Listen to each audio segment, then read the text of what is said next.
जय जय श्री राधे। प्रिय साधकों, आज का ये सत्संग केवल ज्ञान देने के लिए नहीं है, बल्कि आपको उस अदृश्य मोड़ के लिए तैयार करने के लिए है जहां साधना खेल नहीं रहती, बल्कि एक जीवित अनुभव बन जाती है। दोस्तों, अगर मैं आपसे कहूं कि जब आप सच्चे मन से निरंतरता के साथ नाम जप में लगते हैं, तो केवल आप ही भगवान को नहीं पुकार रहे होते, बल्कि धीरे धीरे वही नाम, वही जप एक चेतन शक्ति बनकर आपको भीतर से पुकारना शुरू कर देता है। तो शायद शुरुआत में ये बात थोड़ी रहस्यमयी लगे, लेकिन यही साधना का वास्तविक विज्ञान है। शुरुआत में जप एक क्रिया है। आप जप करते हैं, आप प्रयास करते हैं, आप ध्यान लगाते हैं। लेकिन जैसे जैसे ये अभ्यास गहराता है, एक सूक्ष्म परिवर्तन होता है। अब आप जप नहीं करते, जप आपको करने लगता है। आपका मन अपने आप उसी में लौटता है। आपकी जिह्वा बिना प्रयास के नाम लेने लगती है, और यहीं से शुरू होता है निष्ठा का वास्तविक रहस्य। निष्ठा का अर्थ केवल ये नहीं कि आप रोज जप करते हैं। निष्ठा का अर्थ है अब आप जप छोड़ ही नहीं सकते। छोड़ने का विचार भी भीतर एक असहजता, एक खालीपन, एक भय उत्पन्न करता है। जैसे कोई व्यक्ति सांस लेना बंद नहीं कर सकता, वैसे ही साधक नाम जप से अलग नहीं हो पाता। और जब ये अवस्था आती है, तब समझ लीजिए कि साधना ने आपको स्वीकार कर लिया है। और यहीं से एक और गहरा चरण शुरू होता है, जहां जप केवल शांति नहीं देता, बल्कि आपके जीवन को व्यवस्थित करना शुरू करता है। अब वो आपके भीतर छिपे हुए पुराने संस्कारों को, अधूरे भावों को, दबे हुए विचारों को सतह पर लाने लगता है, और इन्हीं के रूप में आपके जीवन में कुछ विशेष परिस्थितियां आने लगती हैं। कभी बिना कारण मन भारी हो जाता है, कभी कोई पुरानी याद आपको विचलित कर देती है, कभी किसी व्यक्ति के साथ अनजानी टकराहट महसूस होती है, और साधक सोचता है ये मेरे साथ ही क्यों हो रहा है।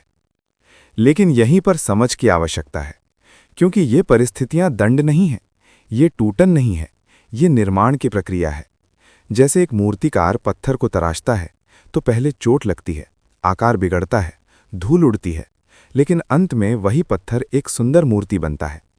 ठीक वैसे ही जब आपके भीतर की अशुद्धियों को हटाने के लिए आपको उन स्थितियों से गुजारता है जो आपकी बुद्धि को परिपक्व करे, आपकी भावनाओं को संतुलित करे और आपके भीतर एक गहरी स्थिरता पैदा करे। लेकिन अगर साधक को ये ज्ञान पहले से ना हो तो वो डर सकता है।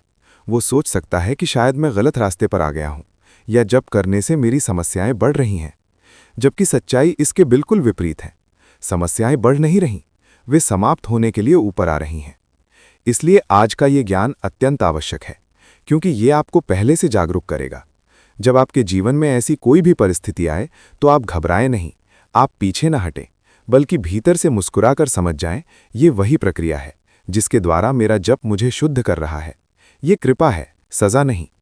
और जब ये समझ आपके भीतर स्थिर हो जाती है, तब साधक डगमगाता नहीं, बल्कि और दृढ़ हो जाता है। और यही दृढ़ता धीरे धीरे उसे उस अवस्था तक ले जाती है जहां कोई भी परिस्थिति उसकी शांति को छू नहीं पाती, क्योंकि अब वो जान चुका होता है कि जो भी हो रहा है वो उसके विरुद्ध नहीं, बल्कि उसके लिए हो रहा है। यही निष्ठा का रहस्य है, यही साधना का अगला द्वार है। अब सबसे बड़ा प्रश्न यही उठता है, जब जब स्वयं परिस्थितियां भेजना शुरू करता है तो वो वास्तव में कैसी होती हैं? दोस्तों, यहां एक बहुत बड़ा भ्रम पहले ही तोड़ देना जरूरी है, क्योंकि इसी भ्रम के कारण अनेक साधक बीच मार्ग में रुक जाते हैं या पीछे लौट जाते हैं। ये परिस्थितियां किसी भी रूप में शारीरिक आपदा नहीं होती, न कोई दुर्घटना, न कोई बाहरी अमंगल, बल्कि ये सब कुछ बहुत सूक्ष्म स्तर पर घटित होता है, आपके मन में, आपकी भावनाओं में, आपके विचारों की परतों में। जैसे ही जब गहराता है, मन के भीतर छिपे हुए संस्कार जो वर्षों से बल्कि जन्मों से दबे हुए हैं, वे हिलने लगते हैं। और जब वे हिलते हैं तो साधक को लगता है कि कुछ गलत हो रहा है। अचानक बिना कारण संशय उठने लगता है, क्या सच में जब से कुछ होगा? वही मन जो पहले श्रद्धा से भरा हुआ था, अब प्रश्न करने लगता है। कभी पुरानी घटनाएं, पुराने दुख जिनके बारे में आपने सोचा भी नहीं था, वे बार बार सामने आने लगते हैं, जैसे कोई अंदर बैठा हुआ चलचित्र फिर से चलने लगा हो। कभी ऐसा लगता है कि मन भारी हो गया है, एक अजीब सी बेचैनी, बिना कारण का तनाव, और सबसे सूक्ष्म बात, मन बहाना ढूंढने लगता है। आज जप मत करो, थोड़ा आराम कर लो, कल से फिर शुरू करेंगे। और यही वो क्षण होता है जहां साधक को लगता है कि वो पीछे जा रहा है, लेकिन वास्तव में वो पीछे नहीं जा रहा, वो भीतर जा रहा है। समझिए इसे बहुत गहराई से। जब तक गंदगी सतह के नीचे दबी रहती है तब तक वो दिखती नहीं, लेकिन इसका मतलब ये नहीं कि वो खत्म हो गई। जब उस दबे हुए कचरे को बाहर लाने का कार्य करता है, जैसे ही आप सफाई शुरू करते हैं, सबसे पहले धूल उड़ती है। कमरा पहले से ज्यादा गंदा दिखने लगता है, लेकिन क्या वो वास्तव में गंदा हुआ है? नहीं, वो पहले से ही गंदा था, बस अब वो दिखाई देने लगा है। ठीक यही प्रक्रिया आपके भीतर चलती है। नाम जप एक आंतरिक झाड़ू की तरह काम करता है। वो आपके भीतर के हर कोने को छूता है, हर उस भाव को ऊपर लाता है जिसे आपने दबा दिया था, हर उस डर को सामने लाता है जिससे आप भागते रहे। और जब ये सब एक साथ ऊपर आता है तो साधक घबरा जाता है। वो सोचता है, जब करने से मेरी स्थिति खराब हो रही है, लेकिन सच्चाई इसके बिल्कुल विपरीत है। आपकी स्थिति खराब नहीं हो रही, आपकी पुरानी खराबी खत्म हो रही है। ये एक शुद्धिकरण की प्रक्रिया है, एक क्लेंजिंग है, और हर क्लेंजिंग में पहले अशुद्धि बाहर आती है। इसलिए इस समय सबसे बड़ी आवश्यकता है समझ की। अगर समझ है तो साधक टिक जाएगा, और अगर समझ नहीं है तो वो इसी मोड़ पर साधना छोड़ देगा। इसलिए जब भी आपके भीतर ऐसे विचार, ऐसी बेचैनियां, ऐसे संशय उठें, तो तुरंत खुद को याद दिलाइए, ये जप का प्रभाव है। ये मेरे विरुद्ध नहीं, ये मेरे पक्ष में काम कर रहा है। और जैसे ही आप ये समझकर जप जारी रखते हैं, धीरे धीरे वही धूल बैठने लगती है। वही मन जो विचलित था, शांत होने लगता है। और एक दिन वही साधक अनुभव करता है कि उसके भीतर जो हल्कापन है, जो स्पष्टता है, वो पहले कभी नहीं थी। और तब उसे समझ आता है कि वो कठिन समय वास्तव में उसकी सबसे बड़ी कृपा थी। अब एक और खतरनाक जाल समझिए, जो साधना के मार्ग में बहुत ही सूक्ष्म रूप से साधक को गिरा देता है। और वो जाल है तुलना। दोस्तों, जब आप नाम जप में लगते हैं तो स्वाभाविक रूप से आपका मन आसपास देखता है।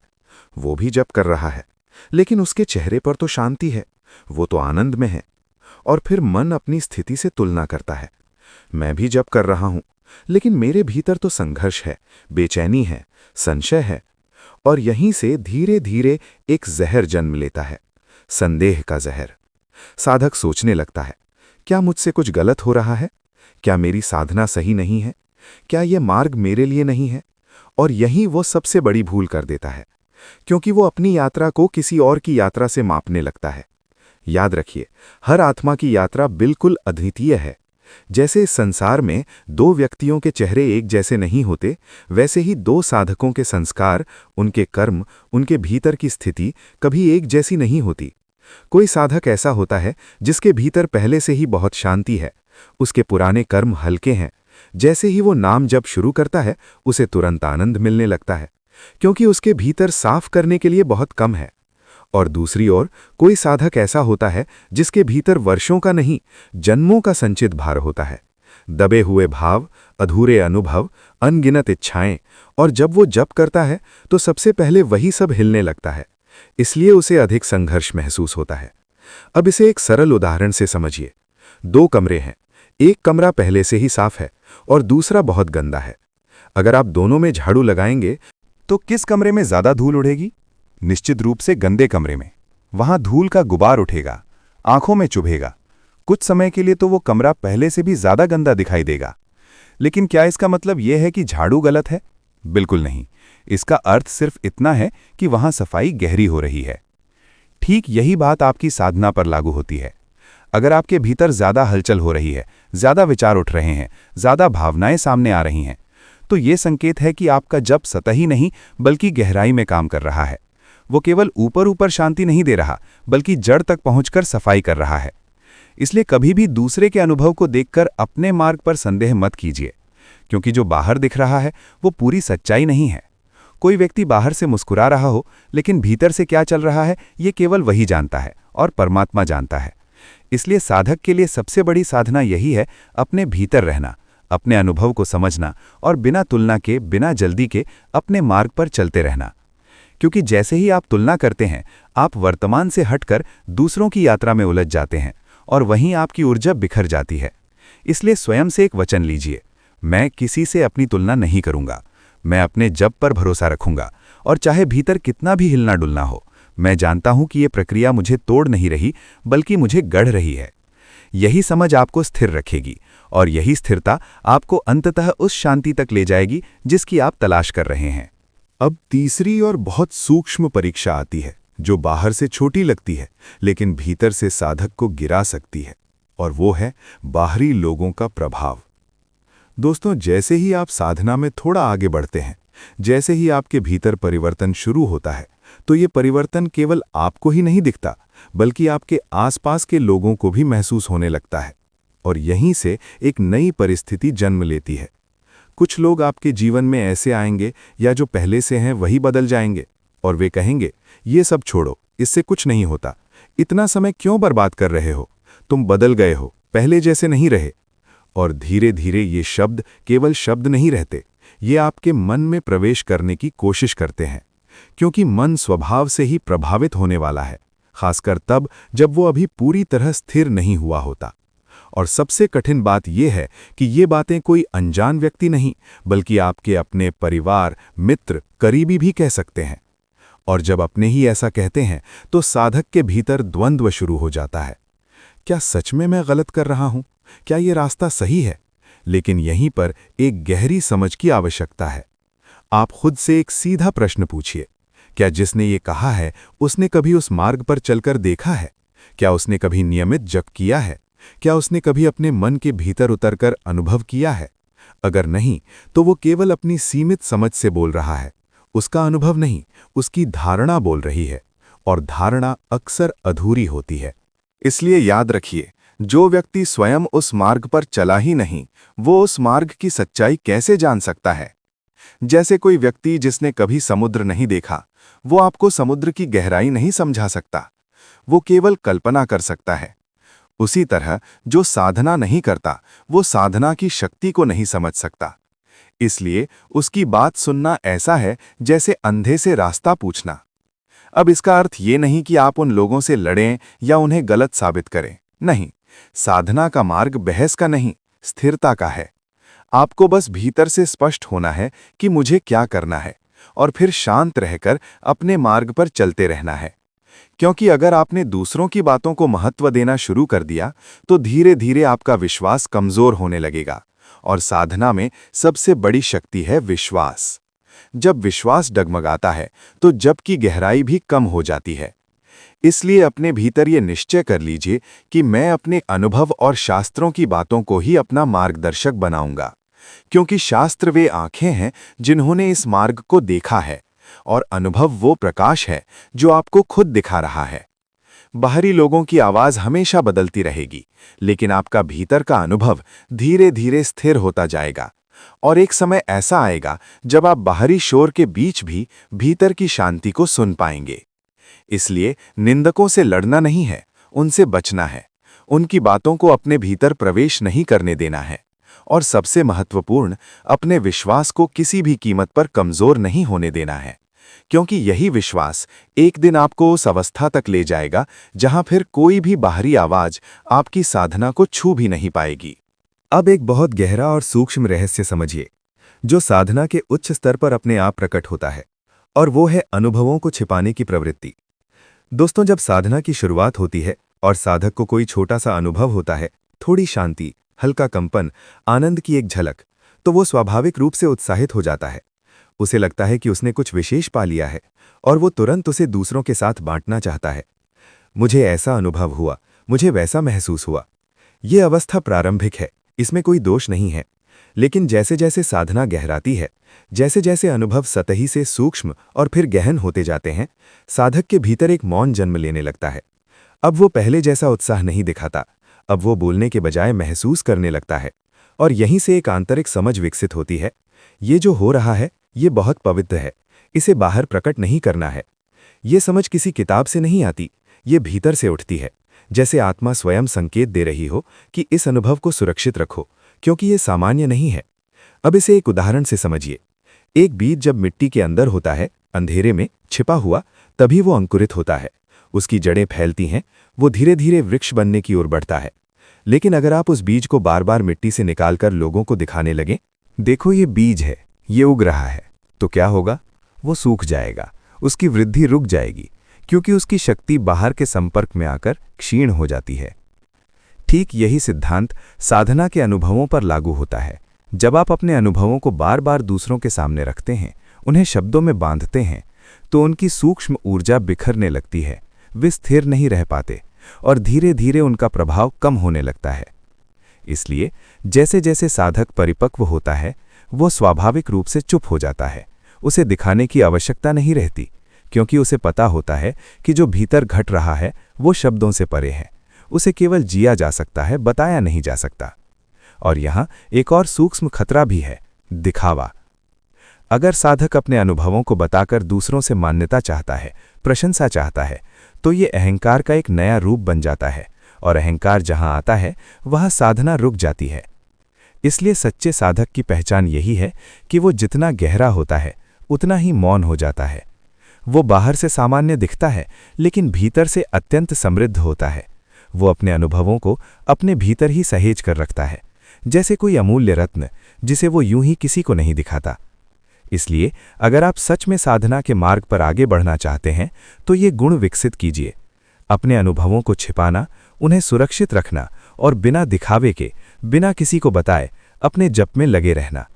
क्योंकि जो भीतर चुपचाप बढ़ता है वही एक दिन सबसे शक्तिशाली बनता है, और यही मौन एक दिन आपको उस अवस्था तक ले जाएगा जहां अनुभव शब्दों से परे और अस्तित्व का हिस्सा बन जाते हैं।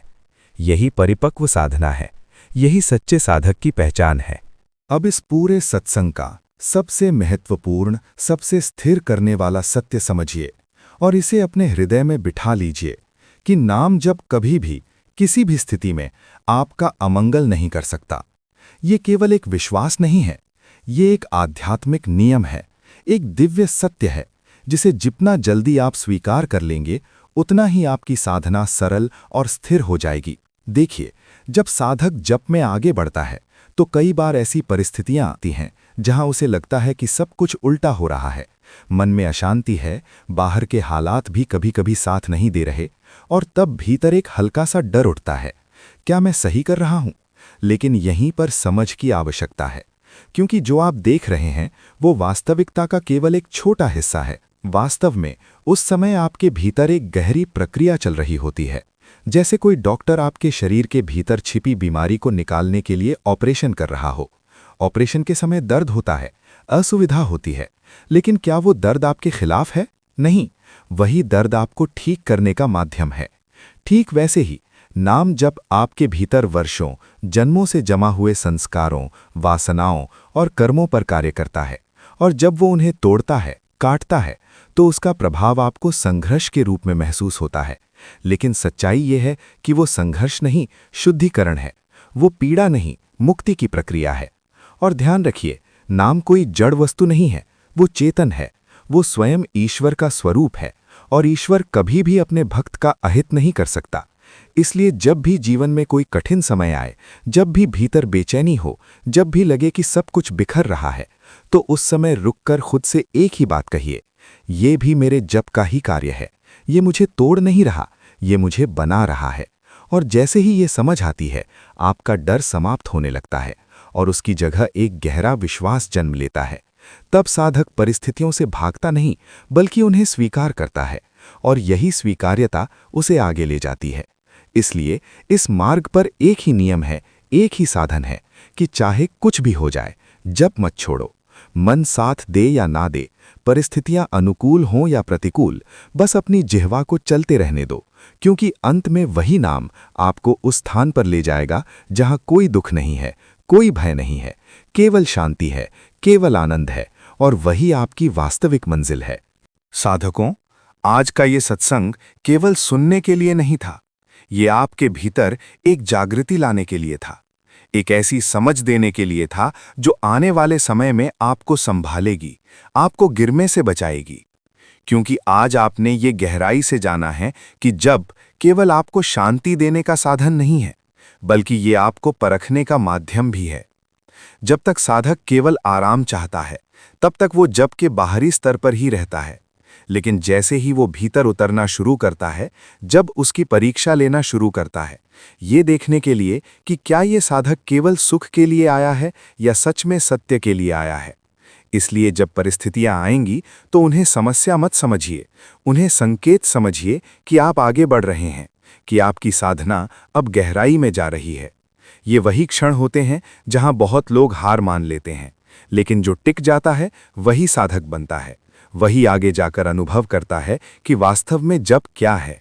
और इसलिए बार बार आपको याद दिलाया गया, तुलना मत करो, क्योंकि तुलना आपको अपने मार्ग से भटका देती है। निंदकों की मत सुनो, क्योंकि वे आपकी ऊर्जा को कमजोर कर देते हैं। और अपने अनुभवों को छिपाओ, क्योंकि जो पवित्र है वो प्रदर्शन के लिए नहीं होता, वो भीतर संजोने के लिए होता है। ये 3 बातें अगर आपने पकड़ लीं तो समझिए आपने आधी साधना जीत ली। लेकिन इन सब के बीच सबसे जरूरी जो सूत्र है वो है जप कभी मत छोड़ो, क्योंकि जैसे ही जप छूटता है साधक फिर से उसी पुराने चक्र में लौट जाता है। वही भ्रम, वही अशांति। लेकिन अगर जप चलता रहता है तो धीरे धीरे, भले ही आपको महसूस ना हो, भीतर एक गहरा परिवर्तन होता रहता है। और एक दिन ऐसा आता है जब आप खुद पीछे मुड़कर देखते हैं और आपको समझ आता है कि आप कितनी दूर आ चुके हैं। अब इस क्षण ये निर्णय आपका है कि आप इस मार्ग को केवल सुनकर छोड़ देंगे या इसे अपने जीवन का हिस्सा बनाएंगे।